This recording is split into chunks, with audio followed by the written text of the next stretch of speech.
오늘 우리에게 주시는 하나님 말씀은 출애굽기 21장 12절에서 27절 말씀입니다.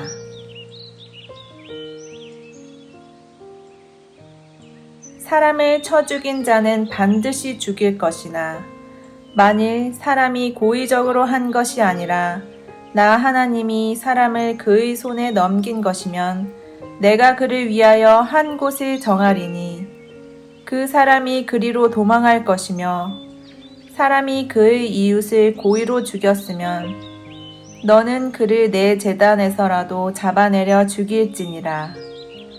자기 아버지나 어머니를 치는 자는 반드시 죽일지니라. 사람을 납치한 자가 그 사람을 팔았든지 자기 수하에 두었든지 그를 반드시 죽일지니라. 자기의 아버지나 어머니를 저주하는 자는 반드시 죽일지니라. 사람이 서로 싸우다가 하나가 돌이나 주먹으로 그의 상대방을 쳤으나 그가 죽지 않고 자리에 누웠다가 지팡이를 짚고 일어나 걸으면 그를 친 자가 형벌은 면하되 그간의 손해를 배상하고 그가 완치되게 할 것이니라. 사람이 매로 그 남종이나 여종을 쳐서 당장에 죽으면 반드시 형벌을 받으려니와 그가 하루나 이틀을 연명하면 형벌을 면하리니 그는 상전의 재산임이라. 사람이 서로 싸우다가 임신한 여인을 쳐서 낙태하게 하였으나 다른 해가 없으면 그 남편의 청구대로 반드시 벌금을 내되 재판장의 판결을 따라 낼 것이니라. 그러나 다른 해가 있으면 갚되 생명은 생명으로, 눈은 눈으로, 이는 이로, 손은 손으로, 발은 발로, 된 것은 된 것으로, 상하게 한 것은 상함으로, 때린 것은 때림으로 갚을지니라. 사람이 그 남종의 한 눈이나 여종의 한 눈을 쳐서 상하게 하면 그 눈에 대한 보상으로 그를 놓아줄 것이며 그 남종의 이나 여종의 이를 쳐서 빠뜨리면 그 이에 대한 보상으로 그를 놓아줄지니라.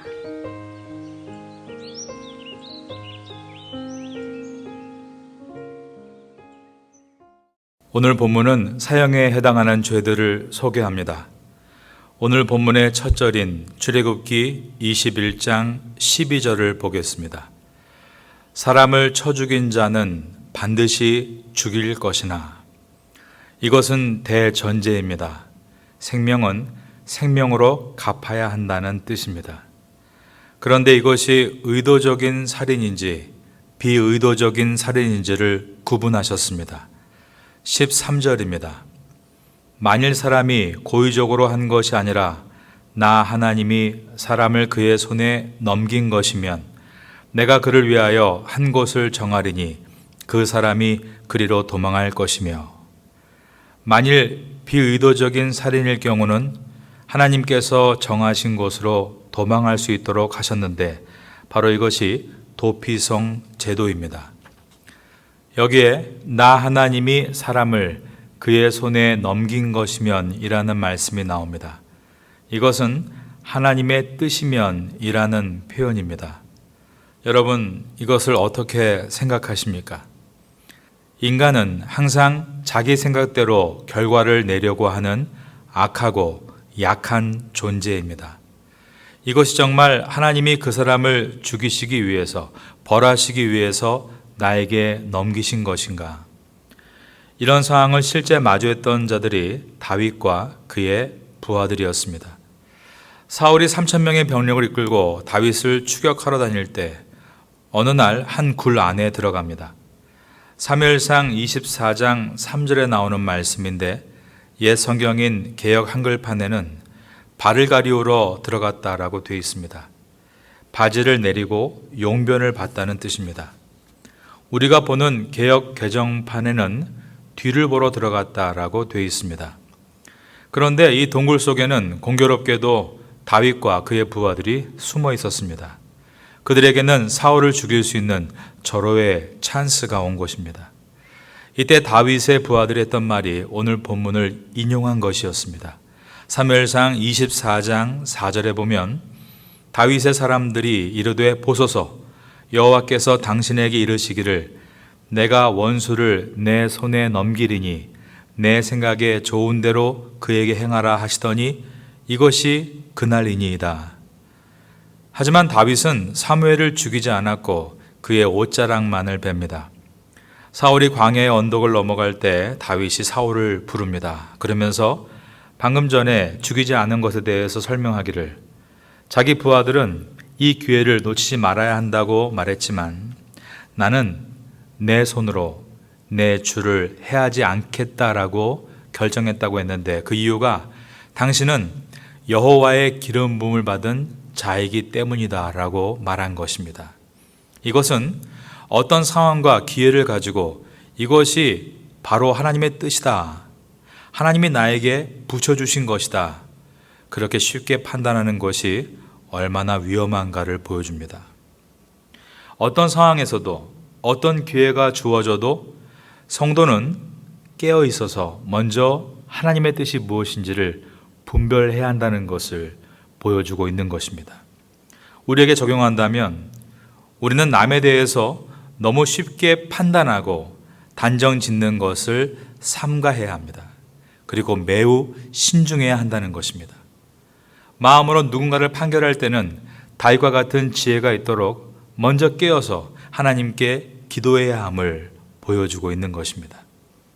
오늘 본문 13절에 고의적인 것이 아닌 사고사인 경우에 하나님이 지정하신 장소, 즉 도피성으로 몸을 피할 수 있도록 하셨습니다.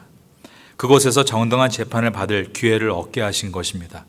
그런데 분명히 죄가 드러난다면 그가 비록 하나님의 제단에 들어가 앉아있다 할지라도 끌어내서 죽이라 라고 하셨습니다. 14절입니다. 사람이 그의 이웃을 고의로 죽였으면 너는 그를 내 제단에서라도 잡아내려 죽일지니라. 이런 일을 당한 사람이 성경에 있습니다. 바로 요압이라는 사람입니다.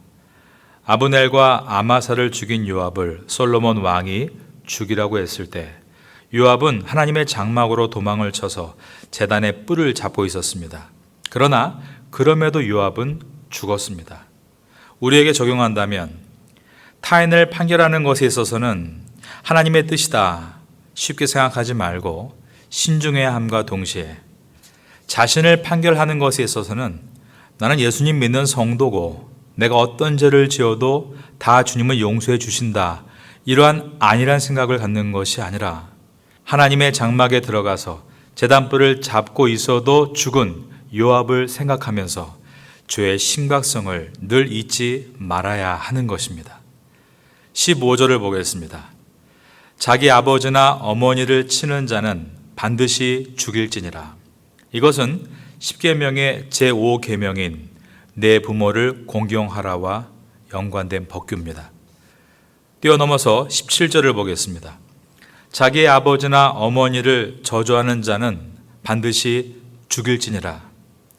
하나님께서 내 부모를 공경하라 10계명의 제5계명을 이처럼 매우 강하게 부모를 치는 자는 죽이라, 부모를 저주하는 자는 죽이라 라고 명령하셨습니다. 그런데 이것이 부모를 친다는 것이 어떤 식으로 치는 것인가, 부모를 저주하는 것이 말로 하는 저주인가, 표정으로 저주하는 것인가 정확하게 설명하고 있지는 않습니다. 그런데 조금만 깊이 생각해 보면 오늘날 이런 일이 얼마나 많습니까? 재산 때문에 감정 싸움으로 부모를 살해하는 인간이기를 거부하는 자들이 있습니다. 그런 큰일이 아니고서라도 자녀를 키우면서 아들이건 딸이건 부모와 심한 갈등을 겪을 때가 있고 부모의 폭력이 자녀를 고통스럽게 할 때도 있지만 나이가 들어가면서 오히려 반대로 자녀의 욕설과 태도 또 그의 물리적인 행동이 부모에게 폭력으로 다가와 아픔을 줄 때도 있습니다. 그런데 여러분, 이런 경우에라도 오늘 말씀을 가지고 내 자식이 이런 욕을 나에게 했습니다. 내 자식이 나에게 화를 내고 나를 밀쳤습니다. 그러니 이 성경 말씀에 따라 내 아이를 죽여주십시오라고 재판장에 가는 부모는 없을 겁니다. 설상 누가 자식이 부모에게 욕설을 가하는 것을 보고 신고를 해서 마을 사람들이 그 자식을 잡아다가 돌을 던져 죽게 한다면 어느 부모가 고마워하겠습니까? 우리는 여기서 하나님이 율법을 주시는 목적을 보게 됩니다. 하나님이 율법을 주신 목적은 그런 결과가 나타났을 때 그렇게 처벌하라는 것이 근본 목적이 아니라는 것입니다. 그런 결과가 나타나지 않도록 예방하게 하시는 것이 근본 목적인 것입니다. 부모는 자식이 그런 페르나가 되지 않도록 가르칠 의무가 있고, 자식은 부모를 공경하라는 이 말씀을 구체적으로 실천해야 될 의무가 있다는 것을 보여주고 있는 것입니다. 이처럼 부모를 공경해야 한다라는 말씀이 15절과 17절입니다. 그런데 이 사이에 사람을 납치한 자는 반드시 죽어야 한다는 말씀이 삽입되어 있습니다. 16절입니다. 사람을 납치한 자가 그 사람을 팔았든지 자기 수하에 두었든지 그를 반드시 죽일지니라. 이것이 왜 부모님과 자식 간의 계명사에 들어있는지는 정답이 없습니다. 각자 묵상해 보시기를 바랍니다. 오늘날 사람을 납치하고 팔아버리는 흉측한 일들이 일어나고 있습니다. 이 악은 한 사람의 인생을 송두리째 빼앗는 행위입니다. 자기의 이득을 위해서 다른 사람의 인생을 빼앗는 행위입니다. 이런 범죄는 개인의 인권과 사회를 어지럽히는 것이기에 오늘날도 중범죄로 다스리고 있습니다. 이런 잔인하고 악한 일들이 우리 사이에 만연하지 않도록 성도는 깨어서 이 땅을 위해 기도해야 합니다. 그런데 이것을 우리들에게 조심스럽게 적용을 해본다면 부모와 자식 간의 계명 사이에 이 말씀이 들어있는 것은 혹시 나도 나의 이득을 위해서 자녀의 인생을 침범하거나 빼앗는 일이 있는가를 돌아볼 수 있어야 합니다. 자식이 부모에게 잘못된 태도를 보이고 악한 말을 하는 것에 대해서는 죽을 만큼 잘못이라고 말하면서도 부모가 자식에게 보여주는 세속적인 태도와 말들이 점점 자식의 영혼을 하나님으로부터 납치하고 세상에 팔아넘기고 있는 것임을 돌아볼 수 있어야 하는 것입니다. 지금도 수많은 자녀들이 하나님으로부터 떨어져 나가서 세상에 팔려 나가고 있습니다. 거기에 부모는 그래, 너 잘하고 있다. 그렇게 해야만 돈도 벌고 성공할 수 있는 거야. 동조하는 것이 아니라 마음 아파하고 자녀를 위해서 눈물로 기도하고 내가 신앙의 자성을 잘 띠므로 자녀가 언젠가는 돌아올 수 있도록 뒤에서 영적으로 후견이 되어야 하는 것입니다. 많은 사람들의 간증들이 나와 있습니다. 그들의 얘기를 들어보면 인생을 마음대로 막 살았지만 결국 돌아왔던 이유는 어디선가 나를 위해 기도한 부모님 때문이었다. 여러분도 그러한 모습으로 설 수 있기를 바라겠습니다. 18절부터 27절까지는 사람에게 상해를 입혔을 때 어떻게 벌을 받고 배상을 해야 하는가를 설명하시는 말씀입니다. 18절입니다. 사람이 서로 싸우다가 하나가 돌이나 주먹으로 그의 상대방을 쳤으나 그가 죽지 않고 자리에 누웠다가 지팡이를 짚고 일어나 걸으면 그를 친 자가 형벌은 면하되 그간의 손해를 배상하고 그가 완치되게 할 것이니라. 이것은 오늘날의 법과 매우 유사합니다. 가해자가 치료비를 물어주고 회복하는 기간 동안 생활비까지 배상하라는 명령입니다. 이어지는 20절과 21절입니다. 사람이 매로 그 남종이나 여종을 쳐서 당장에 죽으면 반드시 형벌을 받으려니와 그가 하루나 이틀을 연명하면 형벌을 면하리니 그는 상전의 재산임이라. 이것은 현대인에게 와닿기는 어려운 내용입니다. 왜냐하면 오늘날 거의 대부분의 나라에서 종의 개념은 사라졌기 때문입니다. 하지만 아직도 소수의 국가들, 가령 인도 같은 경우는 법으로는 분명 금지되어 있지만 사회 속에 엄연히 계급이 존재하고 있고 untouchable, 불가촉 천민들이 있습니다. 그러나 출애굽기서가 기록될 당시에는 각 지역 나라들마다 종이 있었고 종은 물건 취급을 당하거나 물건보다 못한 취급을 당했습니다. 고대 왕국 바벨로니아의 함무라비 왕이 만든 함무라비 법전이 있습니다. 모두 282조로 되어 있습니다. 그런데 이 법전에는 종에게 해를 가하는 것에 대해서는 아예 법적 책임 자체가 언급되어 있지 않는다는 것입니다. 그런데 오늘 보면 20조를 보시면 사람이 매로 그 남종이나 여종을 쳐서 당장에 죽으면 반드시 형벌을 받아야 한다라고 되어 있습니다. 우리는 이 말씀이 얼마나 대단한 것인가 잘 와닿지 않지만 고대 시대 당시에 이 하나님의 계명은 매우 충격적이고 매우 진보된 법이었습니다. 26절과 27절도 보겠습니다. 사람이 그 남종의 한 눈이나 여종의 한 눈을 쳐서 상하게 하면 그 눈에 대한 보상으로 그를 놓아줄 것이며 그 남종의 이나 여종의 이를 쳐서 빠뜨리면 이에 대한 보상으로 그를 놓아줄지니라. 26절에 종의 눈을 상하게 하면 27절에 종의 이를 쳐서 빠뜨리면 고대 시대 여러 나라 법에는 이런 문장 자체가 없습니다.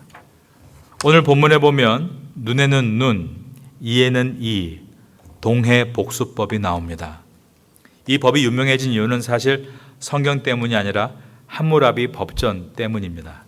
그런데 함무라비 법전에서 눈에는 눈, 이에는 이, 이것은 귀족과 귀족 사이 일어나는 일들을 말하는 것입니다. 그런데 귀족이 아닌 다른 일반인들에게 상해를 입혔을 때 종은 고사하고 평민에게 상해를 입혀도 얼마간의 돈을 배상하는 것으로 끝났습니다. 함무라비 법전 201조에 보면 귀족이 다른 평민의 일을 부러뜨리면 은화 3분의 1 미나를 지불하면 된다라고 되어 있습니다. 그런데 하나님의 말씀인 오늘 본문 27절을 보면 하나님께서는 평민이 아니라 심지어 종의 일을 부러뜨려도 그냥 몇 푼으로 끝나는 것이 아니라 그를 자유인으로 놓아주어야 한다라고 하고 계십니다.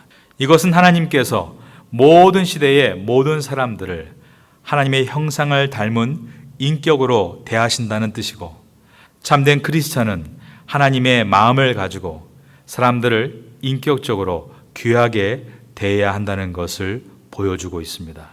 출애굽기서를 묵상하시고 적용하시면서 한 가지를 늘 염두에 두어야 합니다. 그것은 나에게는 철저하게 그러나 상대방에게는 관대하게 적용해야 한다는 것입니다. 그럴 때 나는 성숙할 기회를 얻을 수 있고 상대방은 변할 기회를 얻을 수 있는 것입니다. 그런 우리 모두가 될 수 있기를 마지막으로 예수님의 이름으로 축원합니다.